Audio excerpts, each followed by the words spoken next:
wana nde tokosinga biso nyonso tokoka koza concentré mpona kobanda programme ya mokolo ya lelo na baoyo baza batelefone otia batelefone na silence po ekoka kotungisa biso te na temps oyo biso tokobanda programme ya mokolo ya lelo tokobanda na nzembo ya bato nyonso oyo toyokaka.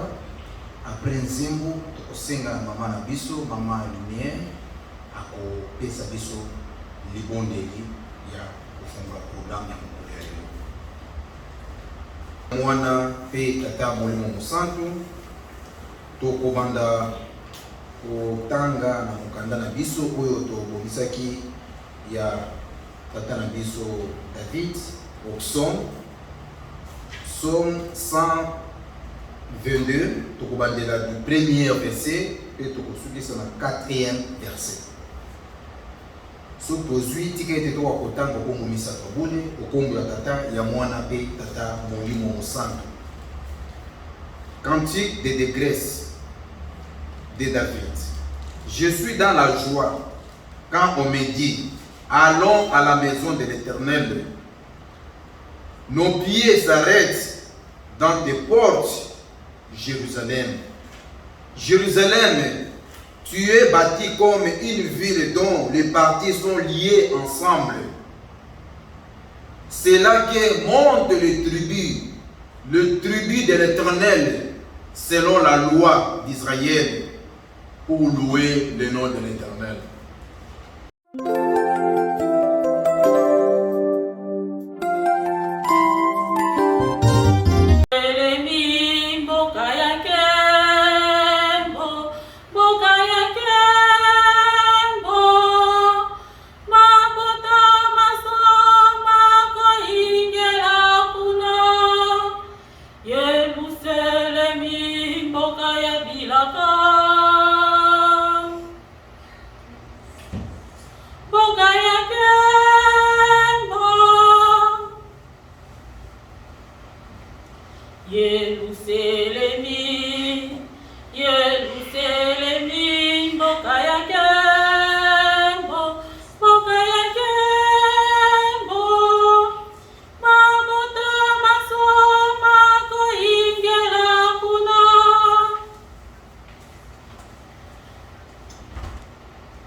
Que je vous fais entendre aujourd'hui, apprenez-les et mettez-les soigneusement en pratique. L'Éternel, ton Dieu, a traité avec nous une alliance à Horeb. Ce n'est point avec nos pères que l'Éternel a traité cette alliance, c'est avec nous qui sommes ici aujourd'hui tous vivants. L'Éternel vous parla face à face sur la montagne du milieu du feu. Je m'éteins alors entre l'Éternel et vous pour vous annoncer la parole de l'Éternel, car vous aviez peur du feu et vous ne m'entendez point sur la montagne. Il dit, je suis l'Éternel ton Dieu qui t'a fait sortir du pays d'Égypte, de la maison de servitude. Tu n'auras point d'autre Dieu devant ma face. Tu ne te feras point d'image taillée, ni de représentation quelconque des choses qui sont en haut dans les cieux, qui sont en bas sur la terre, et qui sont dans les eaux plus bas que la terre.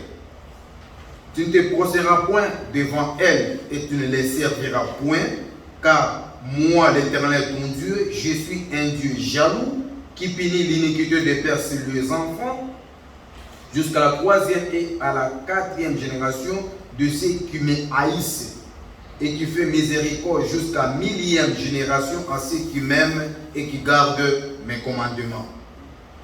Tu ne prendras point le nom de l'Éternel ton Dieu en vain, car l'Éternel ne laissera point impuni celui qui prendra son nom en vain. Observe le jour du repos pour le sanctifier, comme l'Éternel ton Dieu te l'a ordonné. Tu travailleras ce jour et tu feras tout ton ouvrage.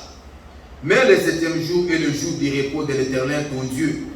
Tu ne feras aucun ouvrage, ni toi, ni ton fils, ni ta fille, ni ton serviteur, ni ta servante, ni ton bœuf, ni ton âne, ni aucune de tes bêtes, ni l'étranger qui est à tes portes, afin que ton serviteur et ta servante se reposent comme toi. Tu te souviendras que tu as été esclave au pays d'Égypte, et que l'Éternel ton Dieu t'en a fait sortir à main forte et à bras étendus. C'est pourquoi l'Éternel ton Dieu t'a ordonné d'observer le jour du repos. Honore ton père et ta mère, comme l'Éternel ton Dieu te l'a ordonné, afin que tes jours se prolongent et que tu sois heureux dans le pays que l'Éternel ton Dieu te donne. Tu ne tueras point, tu ne commettras point d'adultère, tu ne déroberas point, tu ne porteras point de faux témoignages contre ton prochain. Tu ne combattras point la femme de ton prochain.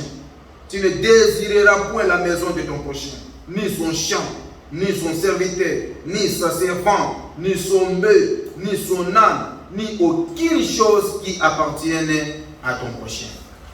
Na kombo tata ya mwana pe tata Mungu musantu.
kotia kimia na mokili mobimba na yango wana tokosenga na bato misato bakoleka awa bakoka kosengela biso epai ya Tata Nzambe akoka kotia kimia pasi mingi eleki na mokili emingani bato bakomi kobomana bango na bango yango wana bato bakoya balela epai ya Tata Nzambe bayebisa ye akoka kotia kimia bipai na bipai babosana te kotia pe paroisse na biso awa ya Texas na maboko ya Tata Nzambe.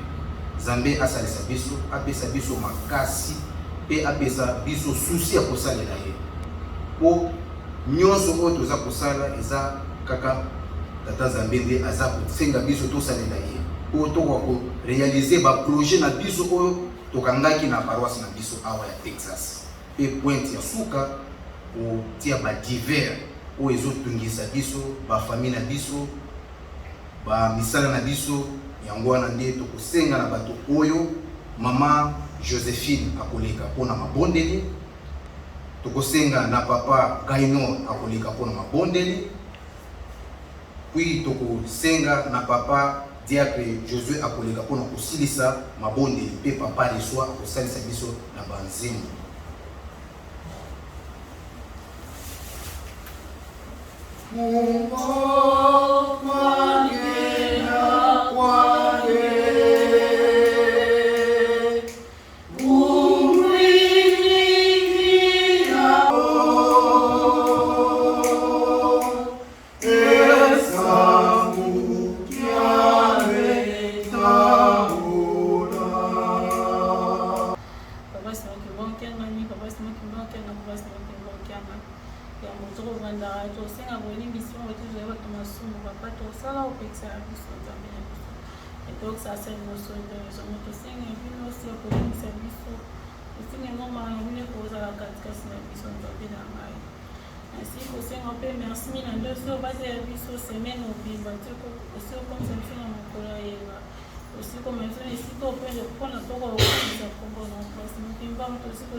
Papa toye na badoléance boso non papa tamu kina soneza koninga na papa maladi bitumba nzala kowela na koboma na papa tosiko tika kimi tosiko senga kimia na Nzambe na biso ko yina kata mukili Nzambe na biso tike to ko koloba mongongo na papa tika to ko tengisa pende no kimia no kota kata mabate satana siko ingela partout puisque bana wazali otila bamba mitan peut ko koisa bon papa biso liki ya biso ezali pana papa to ebi ko sepesa biso Nzambe na biso to ebi ko parler biso na komeka manyosa ministata papa to asia ko senga na yo na mitan biso ministata asia ko tanda na so tika te ko parler biso akwa ko mona yo ko kumuna biso te papa tika to ko bomba biso de so bomba bana na Nzambe na biso osengi na kimia ne koza biso mbula elanga papa tosengi protection divine koza na biso ape toza na bandako na biso ya mikakata na ezali moyi satan si kokota na bamisala na biso na bandako na biso kokabwa na papa tosengi kimia na yende mpesi kimia yende mtu oresoudre baproblème nyonso ezokotungisa biso na bavi na biso papa tosengi kotika bafoye na biso na maboko no papa épargne baincompréhension nyonso Nzambe na ngai épargne koyingana épargne kotonga na Nzambe na ngai tosengi kimia na yo ekozala na bana na biso Nzambe na ngai tokobotaka tala nde satan asi kotia misu pamba te yebiki avenir alobi ezali bana yango asi kotia misu na ye na bana papa yo ozala liboso na bango pamba te bango bazali ba ange papa nyonso tomoi satan na koprepare mpo na bango asi ya komona elongi na Nzambe na ngo koremonta place na ngo bazali place nyonso to bakotambola nyonso bakosala Nzambe na ngai ezala kompani na yo biso mpe tosili kotika misala na biso na maboko no papa ozala liboso bude ya biso tala ndenge vi ezokoma shia kolala kolamuka papa tosi koloba nini toza kosenga kimia na Nzambe na biso toza kosenga loboko na biso tope na milimo na biso kimia na wana mokingomba kimia na banda lelo kino ntango ezaka suka na komba Nzambe tata mwana mpe tata molimo sante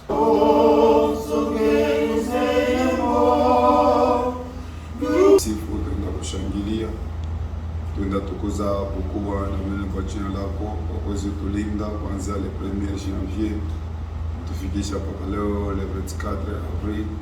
Sio kwa mema, sio kwa kutembea katika amri yako, wala sio kusema sisi watakatifu. Ni kwa huruma tu na mapendo yako ulipenda sema tupate kwa wazima. Ndio tukise tuhesabie watu zalika nabo siku moja. Leo wa mingi walitoa marehemu, wenye wajikuta katika vitanda vya hospitali basha kulazwa, wenyewe katika manyumba yao wagonjwa. Sisi ni wazima Baba, tunakubariki, tunakusifu, sababu hata juma jana tulikuomba tukulilia Baba tusaidie, utulinde, utukoma tupikane poke juma kesho sibo tupate kutana hapa tena mkiwa na salama, ipate kwa sifa shukrani.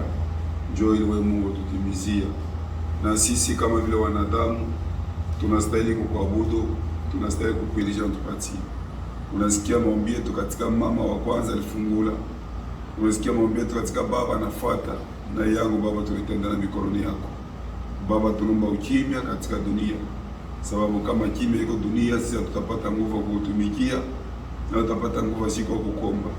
Wenyewe mumbio Isai, wenyewe kule masasi wale Isai abana na nguvu kabisa kwa kutoka magonjwa kuita jina lako Baba. Sisi tupatie opportunity, kumbe sisi vitu nilo leta umoja, mapendo, masikilizano. Bila umoja, mapendo, masikilizano, kazi yako haiwezi kwenda mbele. Lakini tuchie sisi wote katika maboko takatifu na mapendo, masikilizano, kazi yako itaenda mbele. Maproje ni mengi sikufasi basi mwe Kimbangu, lakini pato ya watoto wako ni kidogo. Kuma kazi wanaenda kwa matatizo, pesa wanapata, mabili ziko mingi. Hapa si mwe Kimbangu, tutaishia wapi? Kumbe ufungulie watoto yako usiku kama vile mchana, maposhi yako isikauke, ipate kuwa na pesa pale tupate kujengea hapa, pia tusisaulike kujenga kama Yerusalemu. Ni tutakwambia watu wazima waenda kwa masomo, watoto wachane waenda kwa masomo. Papa Simo Kimbangu, bote wapatie akili yako katika nchi Amerika. Kutumika na kusoma haiko fasili, iko nguvu sana, ni magumu na matatizo, ni sacrifice nguvu ambayo wanafanya watoto yako jua kutimiza sauti yako. Ulisema kama msome mje mtadefendre jina hii kesho. Njoo kwa manaba baba na mama na watoto kidogo wote kwa masomo. Kumbe basaidie Papa Simo Kimbangu, wapatie akili, wapatie maele. Papa Simo Kimbangu, ruga ni matatizo. Hii ruga si atukuzalike nayo.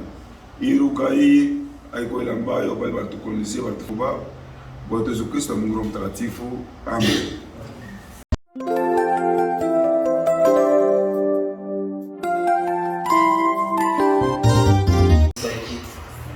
Nyonso ta Nzambe apambola kibiso utasmen mobimba le yango wana oya totie na ye otoka kozwa mapamboli na yango wana tokosenga na papa na biso diatre Josue akoya mpona kosala mosala wana nga mpe na kosalisa ye.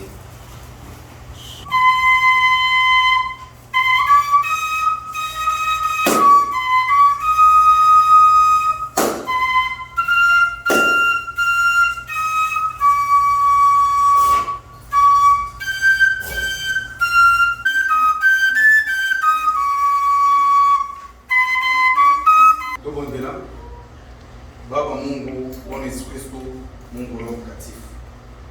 Baba Simoni Kimbangu Kiangani. Baba Simoni Kimbangu Kiangani. Baba Simoni Kimbangu Kiangani. Baba, tunashukuru, tunapika tena asante. Wanasema twezi wacha hii kitunga cha Baba Mungu kipite vidi. Wanatoa.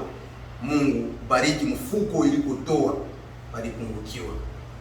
Tubariki na sisi wengine Baba tukutoa, sio mioyo migumu lakini ni ukosefu. Utubariki. Wiki kesho tukipata tena na sisi tutatoa katika sanduku la utakatifu. Acha hii sadaka Baba ifanye kazi katika hekalu yako kwa uwezo wa Mungu Baba, Mungu Mwana na Mungu Roho Mtakatifu. Amen.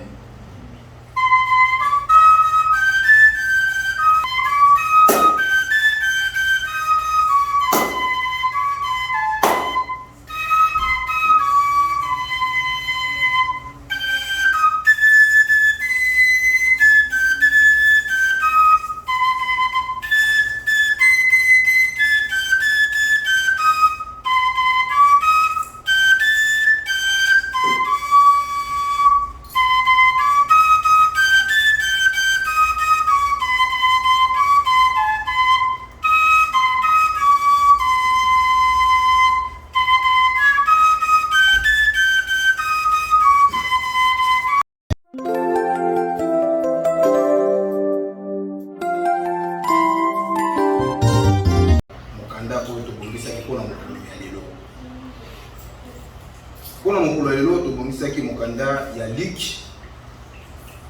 15 tokobandela na 11e verset pe tokosukisa na 32e verset tokozala molai mpona kotanga meta ya kointerprete tokozala mwa mokuse tokotanga okombo misato ya bule okombo ya tata ya mwana pe tata mwana mosantu. Il dit encore, un homme avait des fils. Le plus jeune dit à son père, mon père, donne-moi la part des biens que tu dois me revenir. Et le père leur partagea son bien.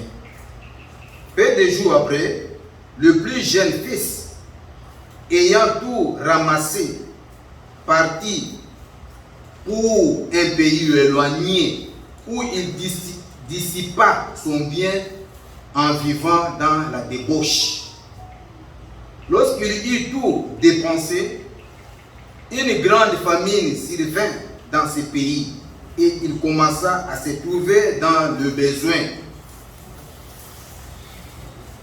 Il alla se mettre au service d'un habitant du pays qui l'envoya dans ses champs garder les pourceaux. Il aurait bien voulu se rassasier des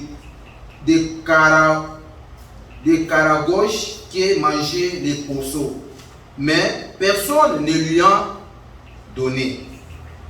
Étant rentré en lui-même, il s'est dit, combien de mercenaires chez mon père ont du pain en abondance et moi ici je meurs de faim. Je me lèverai, j'irai vers mon père et lui dirai, mon père, je péchais contre le ciel et contre toi. Je ne suis plus digne d'être appelé ton fils. Traite-moi comme l'un de tes mercenaires. Et il s'éleva et alla vers son père. Comme il était encore loin, son père le vit et fut ému de compassion. Il courut, se jetait à son cou et le baisa. Le fils lui dit, mon père, je péchais contre le ciel et contre toi. Je ne suis plus digne d'être appelé ton fils. Mais le père dit à ses serviteurs, apportez vite le plus belle robe et la revêtez, mettez-lui un anneau au doigt et des souliers aux pieds. Amenez les veaux gras et tuez-les, mangeons et réjouissons-nous, car mon fils que voici était mort et il est revenu à vie. Il était perdu et il est retrouvé. Et il commençait à se réjouir. Or, le fils aîné était dans le champ. Lorsqu'il revint et approcha de la maison, il entendit la musique et les danses. Il appela l'un des serviteurs et lui demanda ce qui c'était. Ce serviteur lui dit, ton frère est de retour, et parce qu'il a retrouvé en bonne santé, ton père a tué le veau gras.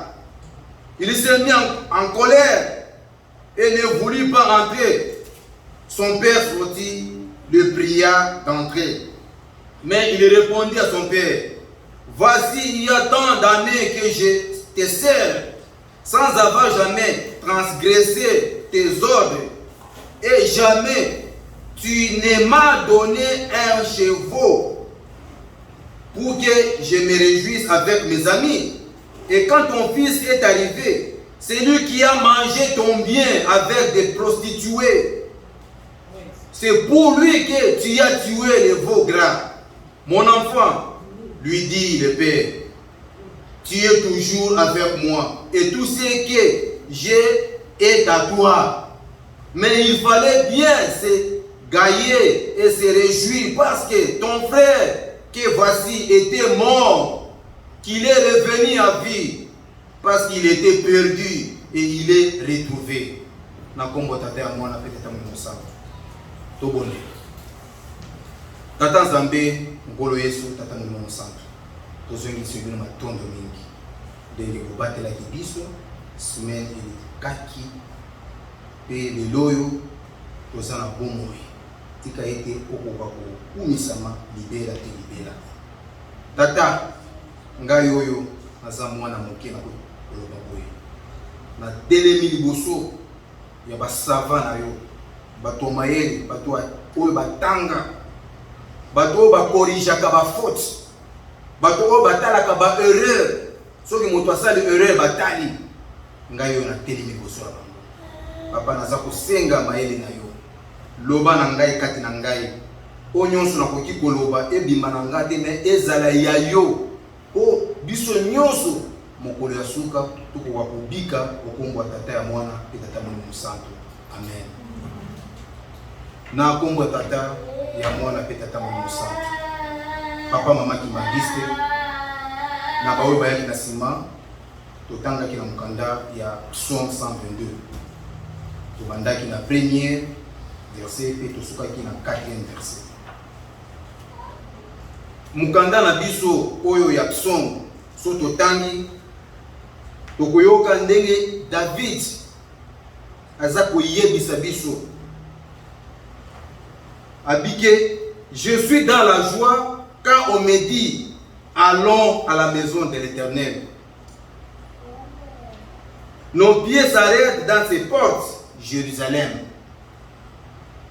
Ayebisi biso ke azalaka na esengo soki baza koyebisa ye, soki baza koloba ke tokende na ndako ya tata Nzambe. Toyebi très bien David, ngai na yo toza bapaya te na histoire azalaki nani, eloko nini David abande kosala, mabe nini David asalaki liboso ya tata Nzambe, et après avoir se réconcilier na tata Nzambe abande kosala na tata Nzambe. Et puis abiki aza koyebisa biso aza na esengo soki bayebisi ye ke tokende na ndako ya tata Nzambe pe makolo na biso ekoka kozala pene pene na onda na porte ya kokota ya tata Nzambe. Papa mama Kimbangisi tokosana te, ngai na yo toza bakimbangisi toyebi mobeko na biso ya Lingomba, type na bito ya biso ebandaka elni. So totali très bien ndenge tant oyo tobandaka tant tozalaki na Afrique nini pite banda, si je ne me trompe pas 9h30. So bokomi na ba 10h peut-être eza pe ba empêchement mosusu boye na bo. Ngai na yo tobandaki kit na biso tant nini, so bao bayaki awa tomituni ba question nini tobandaki programme point d'interrogation. Ngai na ndo yebi depuis tobanda Lingomba na biso oyo, depuis babanda koteya na Lingomba oyo, banda soki na koki kose to banda 2022 oyo toza na yango. Est-ce que batani ni penza talaka ndenge okotaka na église, okotaka avant ou bien okotaka après? Libondeli oyo ya babandaka na mama o penza mote ayebisi biso kino mama apesa biso libondeli. Est-ce que ekutaka yo na Lingomba talaka ndenge nini? Ngai na yo toza kosala masumu. David aza koyebisa biso na mokanda aza na esengo ntango baza koyebisa tokota na ndako ya tata Nzambe, makolo na ngai ezala na ndako ya tata Nzambe. Me ngai na yo toyaka awa na Lingomba kite si bandi déjà ndenge balobaka biso toza ba exceptionnel, to mi pesi ba raison talaka ndenge simene lekaki mote na biso yebisaki biso awa nini ndenge mobeko bazalaka nango na ba compagnie ba entreprise. Soki yo c'était juste nde tokomanda mosala, soki c'était juste eleki wana penza eza mwa absence bapesi yo ba point, mais na bamisala na biso kinzoto to se précipitaka po tozwa bapointe. Mais Lingomba mosala ya tata Nzambe ngana toza na engagement ko récompenser ou bien ko reconnaître bolamu tata Nzambe asalaki biso, apesi biso ka mobeko kaka to banda programme na biso na 9h30. Mais talaka ndenge toyaka na biso batei na bao penza toyaka ka biso ba chrétien tozaka elongo moko. Papa Kimbangiste oyo eza penza makambo moko penza to changer to tika yango po to ko benga mabana tata Nzambe jour ya suka bakotangela biso bakotuna biso makambo nyonso oyo tozokosala se mokili oyo ndenge mikandelo baka tous ces pays ici ba kuna likolo ezaka penza ba ezaka jugement bakoki koyebisa yo ko baza ko rappeler o nyonso salaka na se mokili yango na monaka moto soki asali mabe babanda ko jijaka ye awa na se bato balobiki papa tel wana te soki ndenge akei boye to sepe na biso mais ba mosusu monge mama tel akufi baza kolela pona ni moto aza kolela tuna moto wana aza kolela nini abiki mama wana Nzambe azwaye azalaka moto liboso na lingomba so avant ngana yaka na kuta kaya na église tala kandenge ba exemple bo ba pesa na bato ba kufi na bolamo tata Nzambe mais ngana ba kotuna biso na place nini na koya na reta na lingomba tata Nzambe et après mosala to bandi ko sa mosala mais réellement to respecter all mieux ko tata Nzambe ala sa ko pesa biso papa makimagisi David asa ko bisa biso na kanda ya lelo azalaka na yesingo tango makona déjà ezana église mo bandi déjà programme église ya lingomba a sepel déjà amongi ya solo mosala openza il faut na kumisa tata Nzambe soto kitina za ko bisa biso lisusu ke Jérusalem, tu es bâti comme une ville dont les parties sont liées ensemble. Jérusalem. Eza mboka oyo penza batonga yango. Jérusalem tu éviter des temples ya tata Nzambe. Batonga yango pona ko respecter. Pona ko kende ko zwa mibeko o tata Nzambe za ko bongisa biso mikolo nyonso jour et nuit. Jérusalem. Mengai na yo talaka Yerusalem tata Nzambe ndenge to kota yango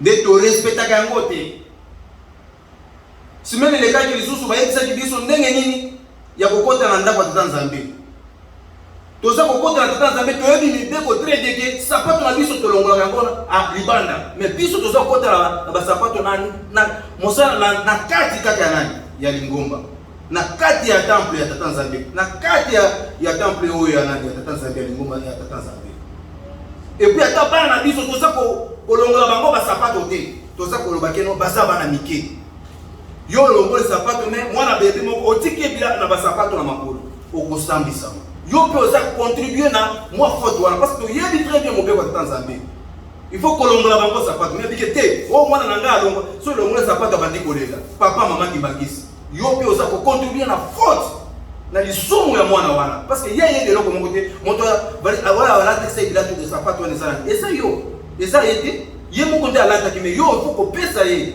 que non sapato faut kolongola ngoso to komi na elingo mais oza ko tika ye wana pesa biso bato afia mokito ko juger te mais Nzambe akotuna yo papa omaki bagisi yango na papa na biso yebisa biso mikolo nyonso abike babele ya kala babelisaki bato wana to se retrouver très bien si on se rappelle l'histoire ndenge babele ezalaki ya kala wana o batongaki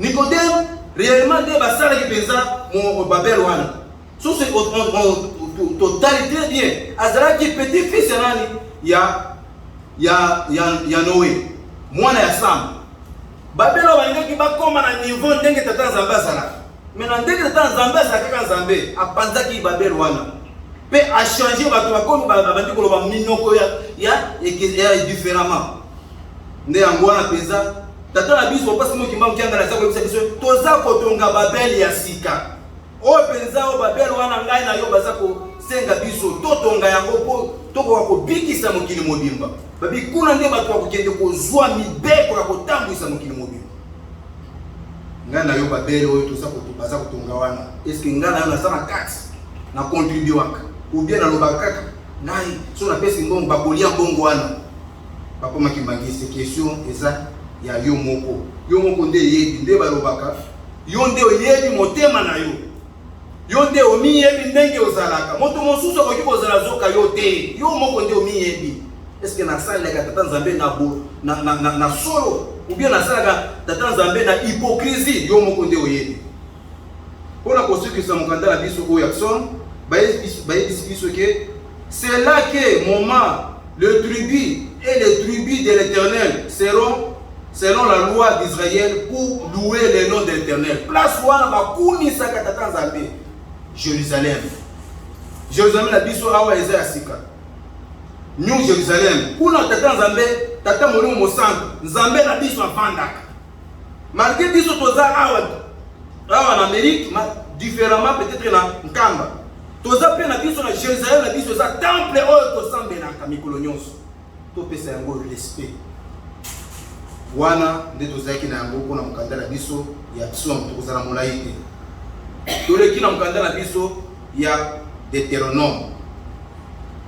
Mokanda na biso ya Deutéronome papa mekimangisi te. So totali très bien eza mokanda oyo baza koloba récapitulation. Bozongeli ya mibeko zomi. Mibeko zomi bapesaki na Moïse atangela bana Israël yango wana pe na Deutéronome baza koyebisa biso ndenge mibeko wana epesa maki ezalaki ndenge nini elekaki ndenge nini bozwi ya mibeko wana na tata na biso Moïse. So totangi yango réellement baza koyebisa biso bana Israël bazalaki penza mosika na place oyo Moïse akendaki kozwa mibeko wana. Moïse ndaza ko rencontrer bango asa ko yebisa bango ndenge nini nzela nini asalaki po azwa mobeko wana mpona koya kotangela bana Israël. Ayebisi bango ke bino bozalaki mosika il ne fallait pas bozala wana ngande na kendaki na montagne na ngomba wana Horeb kozwa mokanda wana mibeko wana mpona ya na yango Nzambe alingi bino libota oyo Nzambe alingi asalaka makambo moko po ya kobikisa bango. So on voit très bien bana Israël réellement ndenge bazaki na esclavagisme na banyokomaki mingi Nzambe ayokelaki bango mawa malgré ma souffrance nyonso wana malgré kobebisa relation bazaki bango na tata Nzambe esi ekatanaki déjà mais Nzambe ayokelaki bango mawa atindaki Moïse po alibere bango azala Nzambe ya bango abimisa bango na boungu wana akotisa bango na mboka wana ya bilaka oyo ayebisaka bango bakokola bango. Papa makimangisi mokanda eza koyebisa biso très bien te okoki okolinga Nzambe na yo de tout cœur, de toute ton âme, de toute ta force. Kolinga Nzambe tokoki kolinga Nzambe ndenge nini na motema na yo nyonso na bomoi na yo nyonso na force na yo nyonso makasi na yo nyonso linga Nzambe oyo aza kosenga biso tosalela yango ba mibeko ka moke kaka oyo kozangisa biso na mboka bilaka parce que balobaka ke mobeko ya monene ezalaka te na ya moke ezalaka te mais ngai na yo tolobaka ke wana eza ya moke nakoki kosala yango te mais oyo ayona besoin de yeba des batanga biso liko nyonso mais comportement na biso ko zanga ko yeba ki mobeko oyo ya muke na munene zakate nyonso ezakaka elongo moko e kozangisa biso na mboka bilaka yango na nde mona ki bana Israël batosa ki mibeko oyo bapesa ki bango te bamona ki oyo eza muke ko zanga ko reconnaître ke o mobeko nyonso ezakaka nyonso égal mais bazanga ki na mboka bilaka bawo bakotaki kaka muke nyonso wana bakufaki mais soki Nzambe réellement ndenge tolobaki azaka Nzambe ya mawa et puis mokanda eza koyebisa biso lisusu ke Nzambe azaka Nzambe akanda et que je suis un Dieu jaloux qui punit l'iniquité des pères sur les enfants jusqu'à la 3e et à la 4e génération de ceux qui me haïssent. Nzambe eza koyebisa biso ke aza Nzambe akanda soki totosi mibeko na ye ye azalaka jaloux apiniraka yango mona ki penza bana Israël bapiniraki bango bakota ye kaka moke na Sodome na Gomorrhe de même bakufaki tango ya Noé toyebi te bien bato moke oyo bakotaki libota kaka ya Noé na bao nyonso banimo nyonso bakotaki mibale na mwa safina wana nde babikaki nyonso bato nyonso wana bakufaki mpona nini kozanga ko respecter mobeko ya tata Nzambe. Oh Noé Nzambe ebiso ki otonga nani safina est-ce que réellement ye nzambe wana konitisa nyoka mbule konyoka ba est-ce que réellement non wana ezaka kokosa biso et puis ono we oza kotonga safino ke yango otongi yango na ngomba biso toyeba ke so moto alingi asala mwa bwato azaka pene nani ya rivière wana pena so deja nde mayeye okoki yango mais abiki nzambe ayebisi we batosaki yango te mobeko ka moke bazangaki na okota yango babilaka nyonso nakufaki papa makimangisi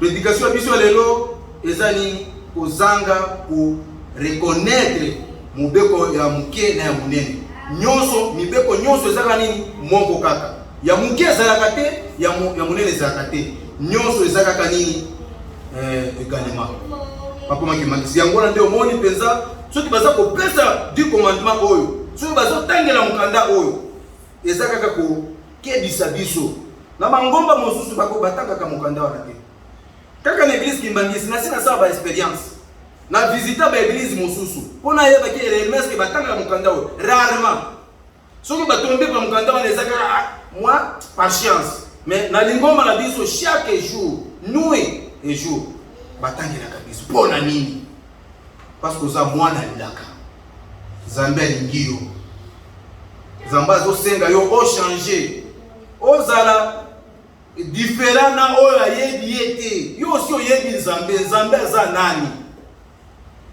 papa makimangisi yango nde ozo akubande kutubande koyoka papa diangenda abande koyebisa biso bakobeta bino mabanga ya solo moma ekokoma tango ekokoma bakobeta biso mabanga pona nini parce que ngai na yo toyebi très bien nini nzambe aza kolinga na nini nzambe aza kolinga te mais toza kobwaka yango kana à côté. Alors bato wana bayebi nzambe te bakoya bakotuna biso batie bembe wana papa Etienne okoki kosambela pona bembe oyo etelema moto la biso akufa kiso 2 ou 3 jours obandi mabonde wana na kombo tata ya mwana peta mwana mosantu oui batali ke yoza Kimangisi mwana ya nzambe so mwana ya nzambe obike o mwana nzambe yepazaka na comportement ya tata na ye. Alors batali comportement papa Etienne tellement zéro ye na paya na mopaya kaka ndenge moko ye na openza ye peta nzambe te bazaka ndenge moko babandi kobetanga mabanga na kokufa. Et puis ceux qui na kufa wana eza bozoba na yango nde balaka to kokufa na bozoba na biso biloko tozo sala efutaka awa na se. Papa Makimangisi tozala vigilant tozala très éveillé po ngai na yo jour wana ya suka et to bika onde tozaki na yango muke na mukanda na biso ya Deutéronome tokie na mukanda na biso oyo totangaki mokolo ya lelo na mukanda na biso totangaki ezalaki lisese moko ya bana mibale mokolo yoso bandeko pesa mwa lisese oyo bana mibale ezalaki ya mokolo na ya muke oyo ya mokolo babandaki nyonso kosalela tata na bango azalaki riche ende toki kolobaki aza boss mutu moko ya mbongo biloko nyonso aza na yango na ndako héritage nyonso so toyebi très bien moto penza azaka riche azaka na bato penza misala bao basalelaka ye baservante tata wana na bana ya mibale wana oyo ya mibale azaki ya leki wana atali ke non tata bomoyango ezawa ate ngai pesa ngai ya ngai nakende na se réjouir na yango parce que ndenge oza na bomoyi soki okufi lelo nakozwa yango te banoko bakoya batata mwasi bakoya bakozwa yango. Alors nga na moni na kanisi na ndenge na ngai pianga oyo ya muke yo ya nga nakende nango na se réjouir na yango tata aboyaki te apesaki ye bomengo wana ezalaki te mwa mingi mpe kutu mwana zwi bomengo wana akenda yango place akendaki akomi na bambiance abandi kosakana na basi ya aza komika pesa aza kopesa mbongo en désordre parce que alongwaki na mboka oyo ya bango wana bavanda tata na ye ake place mosusu tokoloba awa toza na Texas abimia wa Texas pesa ake na Washington. Kuna Washington kuna amonike ngande ngai. Boss the boss. Abi pesi ba kombo ndenge tomona kana sia mokili. So mutu azana mbongo babenga kaye Donald Trump, Biden parce que ye pesa ndia akabola kaka. Biloko nyonso na suka wana mbongo esali nini esila kabisa ifani esali nini esili. Mwana s'est retrouvé a commis pauvre. Azangi nata moi 1 centime. Ata $1 na poche na ye. Abike na kosala ndenge ni na sina belix na BBC et pas papa na ngai. Ami bwaki mukandeza ko yebisa biso asebo ami bwaki na kubanga kosala na bato mosusu mosala. Ake kuna azike ke pa mosala moko ya ko batela pe ko kengera bangulu. Place wana abandi ko kengera ba bangulu wana bazo pesa ka mwa muke mbongo wana eza mwa insuffisant. Et après azangi biloko kolia abandi kolia na biloko ya bangulu ye pa bandi kolia biloko wana parce que azana mbongo te ko seso mbongo pesa azaki na ngoko mengo azaki na ngo nyonso si esili na ambiance na makambo na yo wana abandi ko sala. Et en fait atali pesa souffrance lekeli souffrance pe kote na mboka wana kendeke na Washington moki kuna Washington pesa ndezaki mwa suka na Washington pe kuna pe souffrance leki pona ko zo mbongo ko mwa difficile yango ndia bande ko lia biloko bangulu wana akanisi azongi sima yeli na sima te no na usufinde ni kwa nini mais tata na ngai azana biloko nyonso tata na ngai azana babato misala na ye tata na ngai afuta ka très bien bato misala na ye wana balia ka très bien biloko moso pe babwaka kan tata ngai nazolia biloko ya bangulu mais biloko pesa babwaka ka yango. Amitali a se poser 1001 questions. A dit te na ko kiko souffrir boite nazonga e pa tata na ngai na kende ko senga bolimbisi e pa tata na ngai tata alimbisa ngai azwanga zoka mwana itene azwanga zoka mwana oya misala mwana wa misala na ye o serviteur na ye azwanga zoka opeza mwa servante na ye ba ide wana ekotaki na mutu wa mwana wana azui conception habité na zonga azongi na ye kako koma mosika boye tata atali azaki quelque part ke aza mwana nga tata sepelaki tata tondaki na esengo abiki mwana nga bunga mwana nga kufwa mwana nga penza nazaki na espoir te koki kozonga parce que bomengo wana mona penza akendaki na yango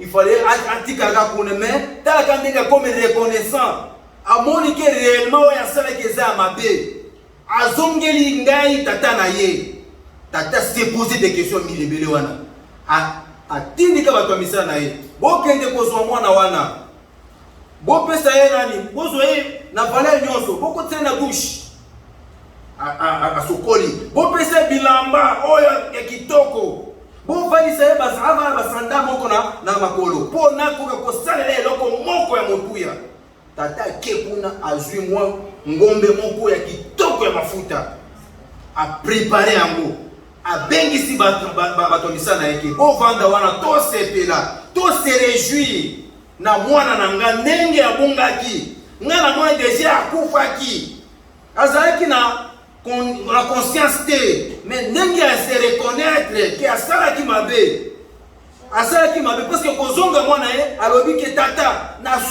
nasumukaki liboso ya yo na liboso ya tata nzambe nasumukaki nde yango wana na ye tata na yebi trebe ke nasumukaki liboso ya yo pe liboso ya tata nzambe yamba ngai maloba mwana wana ya tata yamba ngai zoka mwana ya misala na yo zoka mwana ero ya mosala na ngate na uliko zoete zoka serviteur te yo zonga kaka mwana na ngai na pesa yoka valeur wana oya karazaki na yango wana azongi nde wana tata na yo asali mwa fête abomika ngombe moko pesa ya makumu nde mafuta wana nde toza ko se réjouir tala kaka nde toza ko mela kolia na komela pesa kindete avant de libanda na ko tata ndenga zali na kato la se réjouir mwa mke ya 2000 banda ko tala boye mwana nanga kona nino sana eza dete tata ebisi nini nasali kitaka mwana oyo ngana kokikola za satan aza moto penza ya mabe opesa ki biloko nyonso okaboya ki bomento ndenge na ndenge apetisi makambo mbongo na nyonso wana opesa ki epi nde moto wana pe lisusu azongi yo mpe ope ozwi na vale tala kanga te tovanda na papa na sala ta maeloko mabe te naza bien un beau gardien biloko na nyonso na bomba bango très bien fait organiser ye papa te naza na motema eza koswa naza seplate tata ebisiki mwana nga kozala boye te sepela oyo azalaki mwana ya kokufa na makanisi na nga na bande bomengo wana tozwaki eza nini moto na moto toza na baetoile bapesaki biso ya kosalela tata nzambe tobebisaki yango lelo baza komande biso tozongela tata nzambe malgré aza moto nzambe akanga akolimbisa biso tosalaki mabe liboso ya tata nzambe na liboso ya tata na bana na bandeko na biso nyonso tokoloba awa parce que oyo mwana wana asengaki bolimbisi ye oyo asalaki liboso ya tata nzambe na tata na ye alors ngai na yo lelo tokoki koloba ke tosalaki mabe liboso ya tata nzambe na liboso ya bato awa baza na lingomba parce que lingomba yango nde eza koconstitue bato oyo mpenza baparent ya mwana wana tozonga tosenga bolimbisi ndenge mwana oyo amonaki tozwaki richesse toke na yango tobebisi yango richesse eza nini moto na moto aza na etwa ndenge tolobi awa oyo tata nzambe apesaki ye tozalaki na mission ngai na yo tose retrouver tose poser des questions avant toya na Amérique tozalaki na Afrique moto na moto asalaki veille ya liboso ya tata nzambe ki tata nzambe soki tosalisi ngai tata nzambe soki nazwi loterie oyo tata nzambe soki nazwi occasion bayaki na nzela ya baloterie bamosusu bayaki na banzela ya mai bamosusu bayaki na nzela ya efige moto na moto aza na ve na ye ngai nakoki koyeba yango te yo moko nde oyebi ve oyo osalelaki tata nzambe soki nake kuna nakosala boye na boye nakosimba ou bien nakosala support supporter peut-être bato tel ou orphelin et nakoki kosala boye boye ou bien nakotonga nkamba nakotonga moto na moto aza na ve na ye nazolobaka oyo ya likolo me yo moko miyebi nini lobaki dernière prière tosala image ya suka avant oyawa ozalaki na mwa ve moko libondeli ya suka osengaki ezalaki nini est-ce que toza kosalela yango ngai na yo tozosalela yango te parce que ngai oyo nasalaki na ve na nga wana naosalela yango te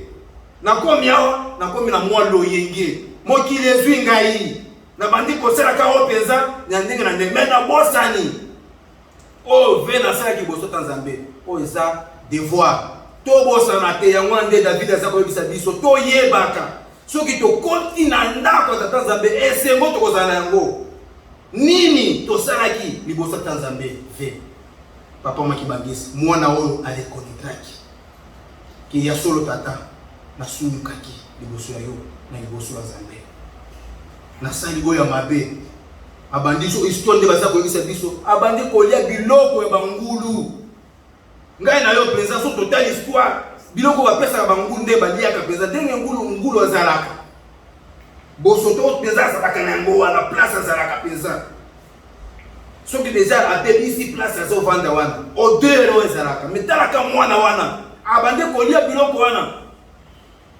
na basalite ya ngulu azokolia yango ataleki non naza na choix te nalia kaka me ntango aserekonetraki ke tata na nga aza riche ngai na toyebi ke tata na biso aza riche mvama banzembo jour emi eza koyebisa biso tata na biso aza mvama kotalaka bomvama tata na biso nanga nakoki kosala makambo boye te tika nazongela tata nzambe ngai na yo tosalaki mabe tozongela tata nzambe moto na moto ayebi lisumu oyo asalaki liboso tata nzambe ngai nakoki koyeba yango te me yo moko oyebi tozongela ye tosenga ye bolimbisi soki toza na baproblème na bato mosusu tosenga bolimbisi wana nde eza mateyi ya biso ya mokolo ya lelo parce que réellement soki tosengi bolimbisi tokozala mwana oyo tokoloba ke un enfant prodigue oyo mpenza abungaki azalaki na espoir te liboso tata nzambe na liboso ya bato lelo oyo azongeli tata nzambe na ye azongeli tata na ye mikolo nyonso papa diangenda bande koyebisa biso ke ngai na yo toza ba chansard abike toza na réalité ou bien fortité ndenge tokotaki na nini na lingomba oyo soki bato baza kofinga biso ezaka boyebo me ngai na yo toponi nzela oyo ya solo oyo akobikisa biso nde moke tozalaki nango mpona mokolo ya lelo tozala o mwana abungaki asongeli tata na ye okombo tata ya mwana mpe tata molimo santo amen. Bon Dieu, notre Père qui es aux cieux, que ton nom soit sanctifié, que ton règne vienne, que ta volonté soit faite sur la terre comme au ciel. Donnez-nous aujourd'hui notre pain de ce jour. Pardonnez-nous nos offenses comme nous pardonnons nous aussi à ceux qui sont offensés. Ne nous soumets pas à la tentation, délivre-nous du mal, car c'est à toi qu'appartient dans tous les siècles les règnes, la puissance et la gloire. Amen. Alimi kozonga wada watata Anananga Ekozana somo mokolo yako Kozonga na balabala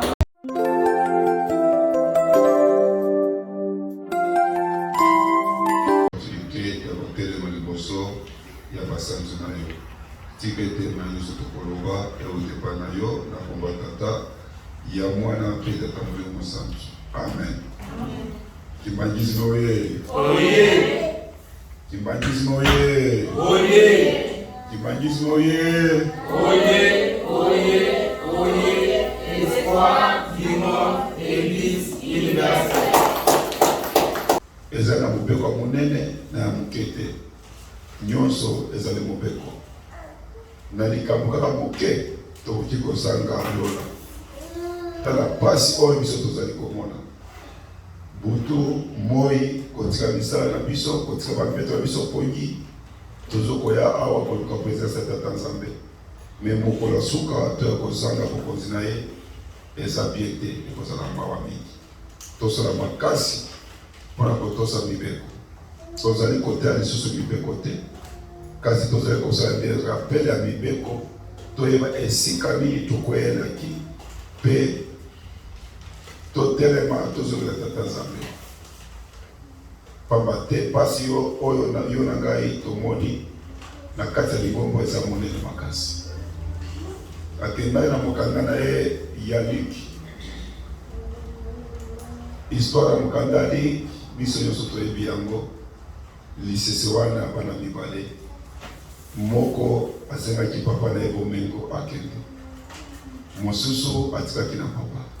Me mpona akendaki bisengo ya mokili ekotelaki ye.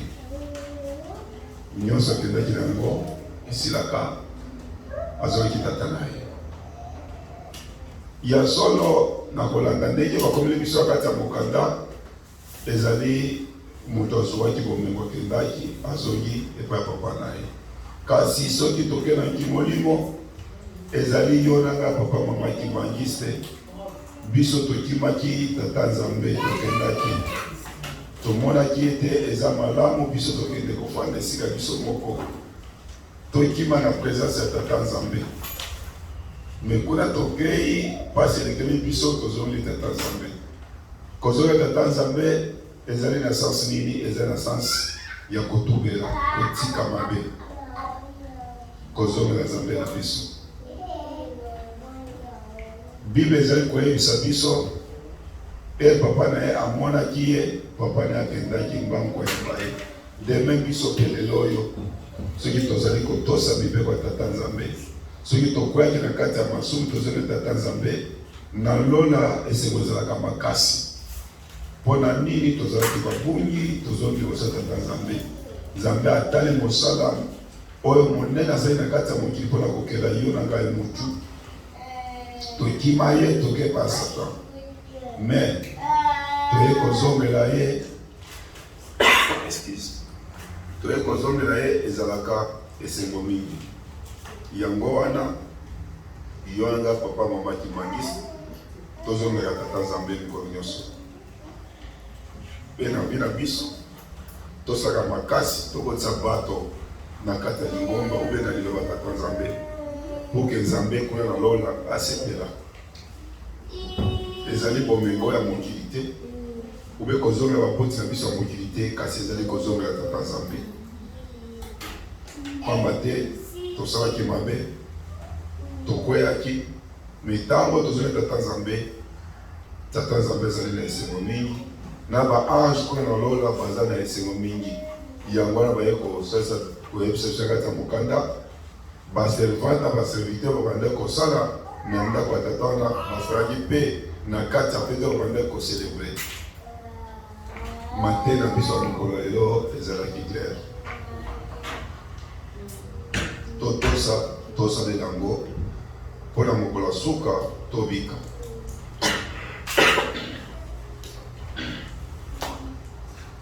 tolandi message na biso ya mokolo ya lelo ya papa Simon Kimau tiangani ndenge ayebisa biso na mokolo ya lelo oyo preske biso nyonso awa toza na bagroupe na biso ya whatsapp tolandaka yango baoyo baza na yango te soki totala groupe na biso ya Texas okomona yango tokoyoka message ni papa alobeli na biso mpona mokolo ya lelo oyo e na nzembo anasengaki na bajeteki pourquoi papa alingaki asala biso tozala bato ya suka mpona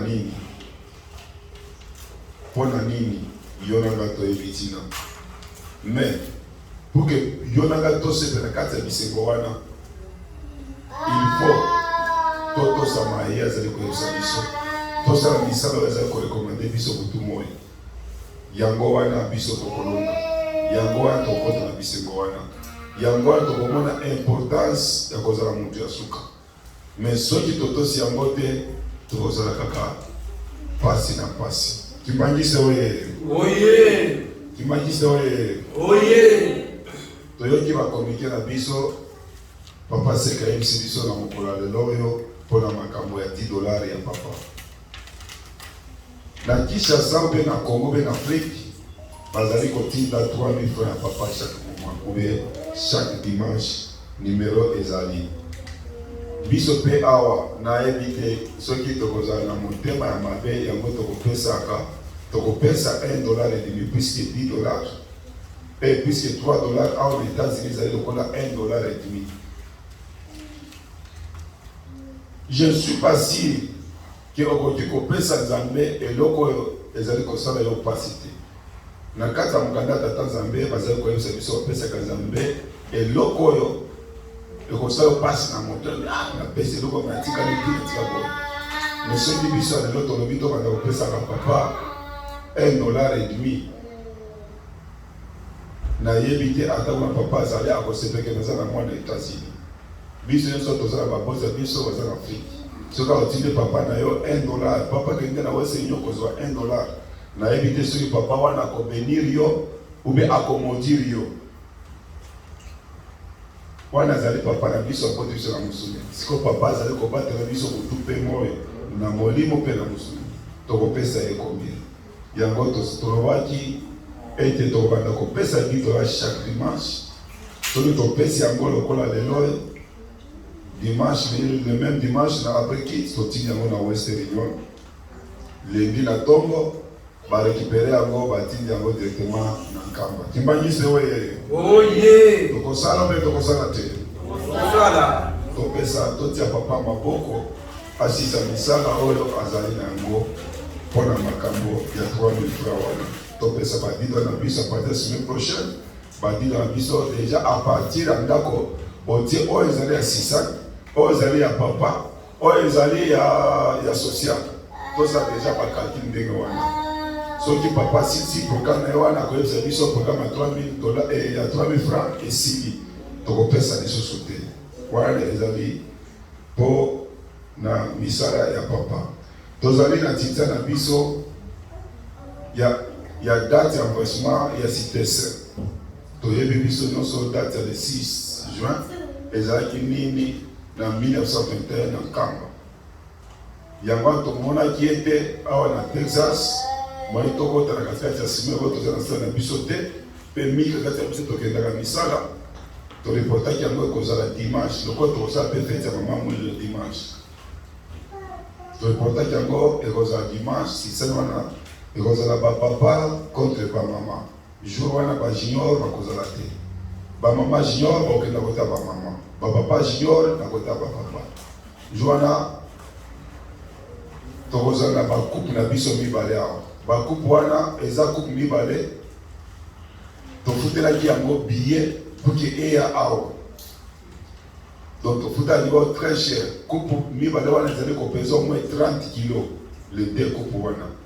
Donc il faut tout ça la makasi jouer pas que ça va couple wana, il faut tout ça dans $3,000.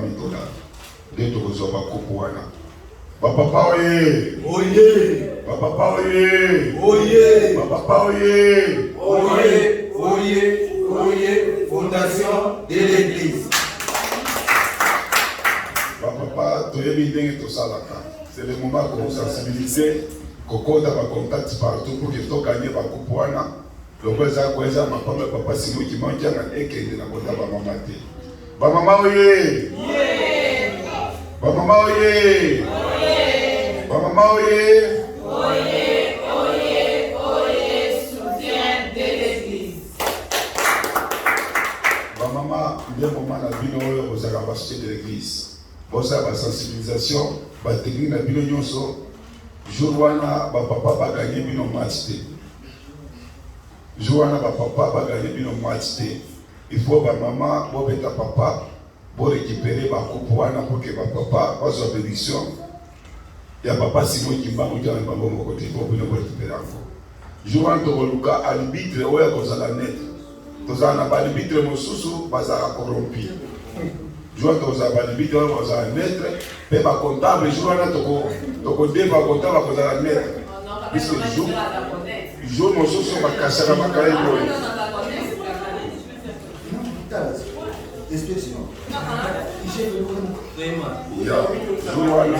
Joana tokosala sisa bakontable balobiki bakosipasani badémission déjà kotia bango lisusu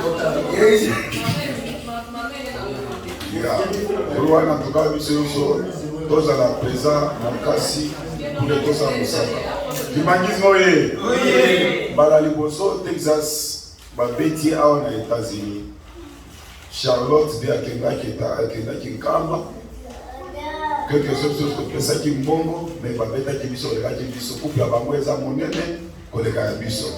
Cette fois-ci dans le 12 octobre il faut biso tosala makasi tozwa couple ya monene koleka États-Unis nyonso puisque men azwaki mpe couple Charlotte mpe azwaki couple biso ya Texas tozwaki couple mais ya biso eza moke par rapport à bango couple bapesaka selon quantité en bon comme nous pèse, on doit passer à péco.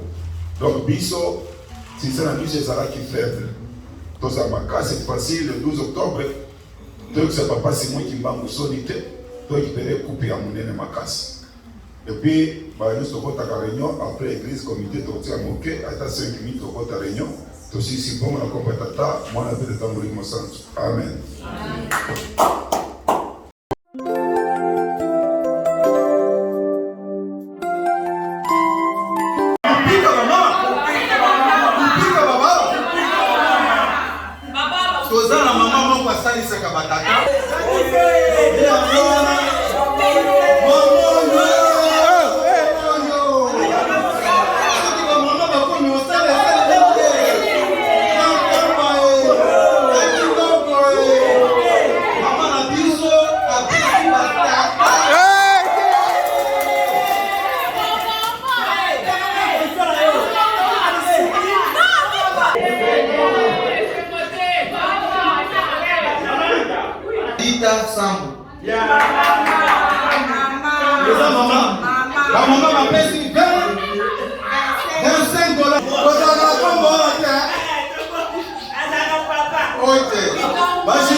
Seré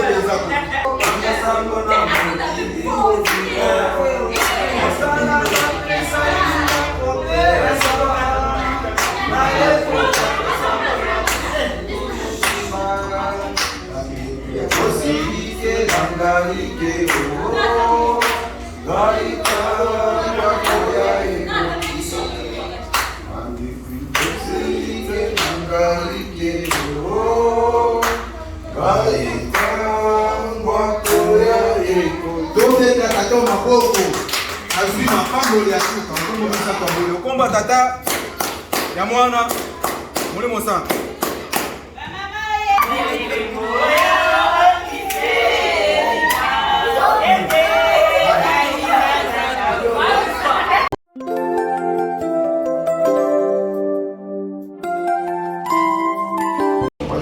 Mwana peka kama molimo sana nzambe na biso papa siko kimbango kianga profession merci mingi pamba te ozali na biso na ebandela programme kinosuka ya solo biso bana na yo toyaki awa oyebi bapasi na biso oyebi bamakambo eza kotongisa biso na tumo ya solo aka ofan puke tokenda koluka te kasi ezaka mikumba na biso toyaka kotikela yo papa siko kimbango ya solo toyebi ye te yo opesi biso basolution toki tozonga yango na bandako kasi lelo tokosenga koluka komisa biso na bendition nyonso opesi biso ya mokolo lelo komisa biso yango na bandako papa te bana na yo bango oyo bafukami liboso na papa Simon Kimbangu oyebi bapasi ya ndenge na ndenge eza na bango motema na bango ezali ya kosalela yo kasi kozwa na bango ezali pasi papa Simon Kimbangu pesa bango bozwi esika nyonso ekakamaki na moni satan longola yango papa Simon Kimbangu papa te yo na le 5 avril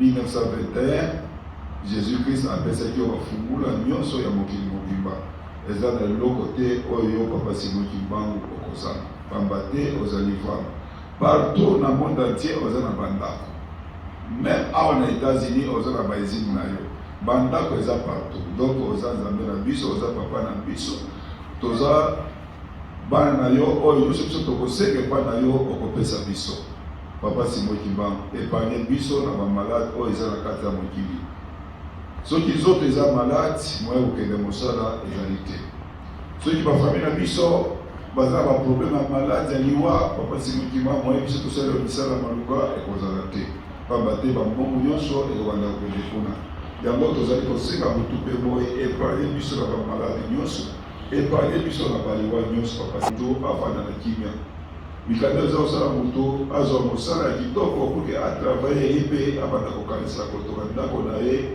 ya suka mokolo oyo akozonga epai yo akoma kati na ndako na ye yango tozali kosenga apesa bango bamikanda bana mike bazali kokende classe bisila bakobanda baexamen na bango poke baclotire année mama muluma yeke wanga salisa bango protéger bango budia bango bitumba nyonso mpe pesa bango mayele papa kisolokele pesa bango mayele pamba te yo ozalaki na mayele moko motu moko lekati ya mokili oyo alekaki yo te na mayele wana ezalaki ya yo kitsango na kati na bana na biso poke baesiri pamba te bango nde bakodefendre nkombo na yo lobi ya solo eza na bamikolo mosusu bazokende classe langue d'abord eza pasi pamba te babotami na bamboka oyo baza koloba bafrançais langue tozali komona awa ezali langue ya sika baza koyebisa biso eloko mosusu biso koreponde eloko mosusu mpona nini langue eza komplike kasi toyebi yo tata nzambe ozalaka na langue te pesa biso makasi na balangue bana na yo babanda comprendre nyonso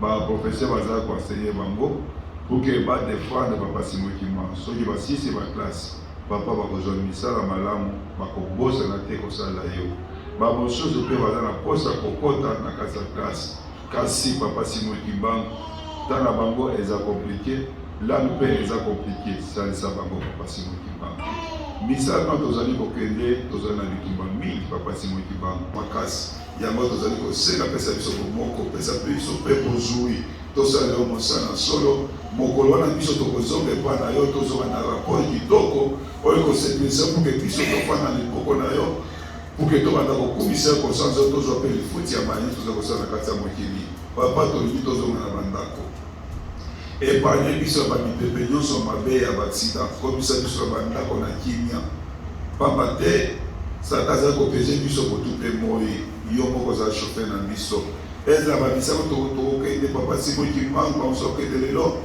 bamosusu bakokende lendi matiti sino nyonso mobimba ezala na biso nyonso soki dimanche wana mosusu tekokota biso nyonso wana kimia tokopesa yo matondo mingi na kombo ya tata ya mwana mpe tata molimo santu amen.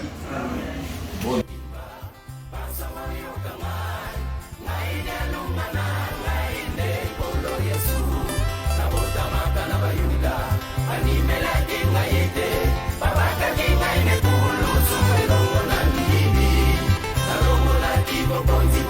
au niveau de